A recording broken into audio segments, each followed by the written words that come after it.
A pleasure to meet y'all at last. So what I've got today is that, well, I've got yet another podiatry-based research kind of vlog around here, but I basically like to do a lot of these because it really does envelop into something of mine that really proceed to be of some interest to me within the last year or so. Probably even 2 years at most, but now I'm basically just going to focus on a different category at this point. Because last time I did something like this, it was based on how portable a lot of footwear of mine has become over the last several years or so.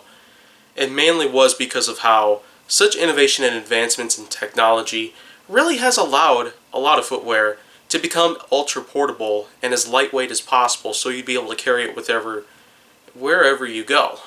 But now I'm basically just going to simply focus on every pair of foot healthy footwear that I possibly own, as well as the different types of Injinji socks that I own. Basically, there are multiple styles in both variants of footwear out there that have come around today to really impress the modern day audience out there.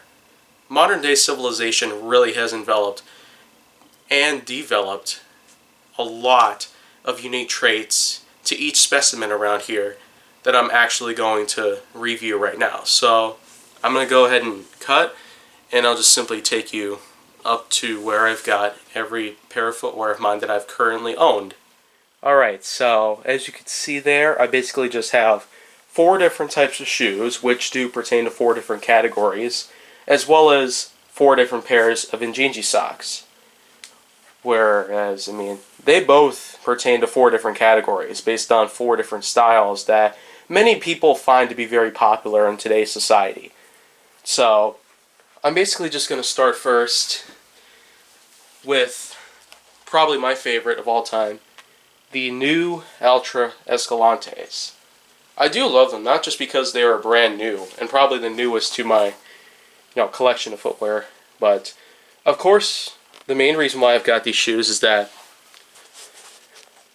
as you can see right up here, it's called Interflex. It's basically just a collection of different synthetic materials out there that do put together to become a very, very flexible, kind of stretchy material that almost fits just like a sock. And of course, it doesn't pertain stiffness or anything, so freedom of movement is generally valued within this shoe here. As for the sole, this kind of design right here is just super unique. It has small toe prints on the bottom as well. Basically, it just gives you different contact points, including the midfoot and ball of the foot region area where the metatarsal heads are, as well as the toe areas. And of course, the other traits around here include this wide toe box here, which does in fact pertain a lot more these days. It's just like with my Lems Boulder boots there. This toe box here happens to be quite generous, and it does in fact allow for even more freedom than probably even my last pair of Altras, which I currently did not bring down here at the moment, so I'm pretty much sorry if you don't really see that at the moment, but you can even see right here that it does have a rather large tongue right here, and that it's very thin. But this is mainly because of how even a shoe's tongue can sometimes be a little bit of an irritant to one's foot. So, of course, that's why the tongue has actually become very thin. It's even very stretchy, so it is able to get a big wide amount of coverage here. So, that's another thing right here. And also, you probably can see that there's even Hickeys laces equipped onto these, so that way I don't have to worry about tying them or anything. But I'm going to move on here to another favorite of mine, the Lems 925 Oxford. Now, of course, these have been through a lot because I do generally use these for everyday labor of some sort, especially in workplaces where they do have people wearing more dapper type of outfits out there. And these shoes really do the trick here. Basically, this is just a modern day Oxford. It really puts the other types of Oxford designs to shame, especially with those that have heel elevation in this area, as well as toe spring, as well as a more triangular or wingtip type of toe box area.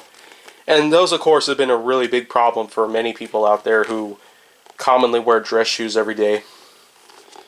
You can also see right here that it really does pertain to new dress shoe smell too. So it does have at least some degree of familiarity. And of course the sole design is also pretty unique. The tread pattern here, it really is a type out there many people can't ignore. But of course the toe box on those, it's not quite as generous as the Altra Escalantes, but it still is, good enough for people who need more freedom of movement in the toe area. So those are just the LEMS 925s, and I'm going to move on here to the Vibram Trek Ascent non-insulated variant. And this is right here, is by far my best pair of Vibram 5 fingers. Not only because they have lasted so long, you can see right here, the tread pattern as well as the texture, it really has cooped with a lot of trauma on the bottom. So that's just how I know that these Vibrams are going to last for a little while longer. But of course, the design for them being that the sole is not too flexible, especially within the arch region, probably because of how it does try to give out artificial arch support in some degree. But of course, the fit of Vibrams is actually pretty darn comfortable. Fact is, just about every shoe in Saucony are really comfortable. Perfect to wear for long periods of time, especially on those types of days where it does usually become a little more, warm at least. Of course, these socks and shoes, they really do work together to try to keep my feet as cooled down as possible and to try to prevent anything horrible from going on. But, of course, it really does fit. But probably one thing that's probably negative about it is that, of course, the tongue design along with the seams, because this type of shoe is more form-fitting than the other. So, of course, it does leave marks on my skin after I take them off. And let's also not forget about the fact that, the toe pockets right here, the first toe pocket right here, it does fit perfectly, but the other 4 on each shoe, they really don't fit as perfectly. They're just a little too long. So that's probably the only complaint of mine that I've got so far, but I guess it's probably just a minor complaint really, but everything else is fine. But now I'm probably going to move on to probably one of my favorite ones of all time, the LEMS Boulder boots. Now these boots right here I have used during winter, and wow, I can tell you right now, out of all boots I've worn in my life, these ones right here really help to hold in the heat and prevent me from having cold feet. Now I can probably just say for sure that the upper sort of buckskin leather, it really does make at least a good substitute for regular leather because it feels a little more softer to the touch here. And I probably will replace these large bulky laces with Hickeys laces like on my Altras over there, but it's probably going to be a little while before I end up doing anything like that. Because fact is, I've actually tried to put Hickeys laces on the LEMS 925s right there, and most of the time those Hickeys laces would actually end up breaking apart.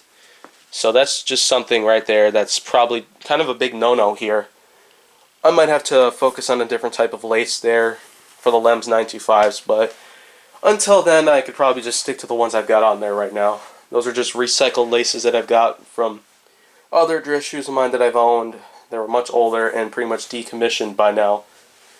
But those are pretty much just all 4 types of shoes of mine that I've got, minus the Altra Instinct 4.5s, because those are pretty much the same as the Escalantes, just with different design cues that are older, in fact, and probably outdated. But I'm probably just going to move on to the Injinjis now. As for Injinjis, well, there are at least 4 different types of styles around that I currently own at this point. There's the outdoor type, there's the mid-weight trail, there's the mini crew variety, and then there's the ankle socks right there. I'm probably just going to start with the mini crews right here because, these ones right here, they do seem to fit the best, especially in terms of flexibility and freedom of movement. Because whenever I use socks like these, they are super stretchy. And this really does help to really put up some form-fitting type of fits around the feet, especially in the toe areas, because I really would not want to have socks around here that just seem to have, wow, something going all wrong. Every single one of my toes need to be wrapped up and around these because I've had a lot of blisters in my life. And these really managed to help me with that kind of problem very well.